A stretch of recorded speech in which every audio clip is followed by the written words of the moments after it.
কে দিয়েছে তোমাকে এই গিফটটা? ম্যাম দিয়েছে। তোমার পছন্দ হয়েছে?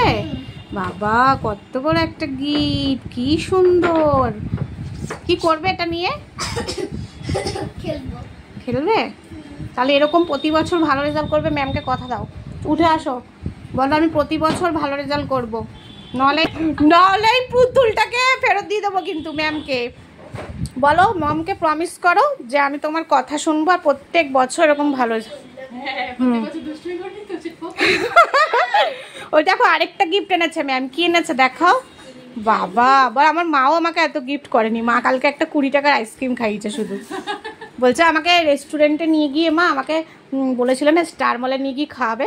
আমি যে স্টার মলে নিয়ে গিয়ে খাবো, তো এখন একটা আইসক্রিম বাটি নিয়ে চলে এসছে। ও বাটিতে করে আইসক্রিম খাবে। কি সুন্দর পুতুলটা হয়েছে। আমাকে দেবে ননি? হ্যাঁ দেবে না? দেখো তুই কি তাহলে আইসক্রিমের আশায় বসেছিলিস ম্যাম কখন আসবে ম্যাম কখন আসবে, এই জন্য খুঁজছিলিস না সত্যি ভালো রেজাল্ট দেখাবি বলি? মা খাবি আর নিবি বলে থ্যাংক ইউ বলো ম্যামকে। আমি তো শুনলাম না।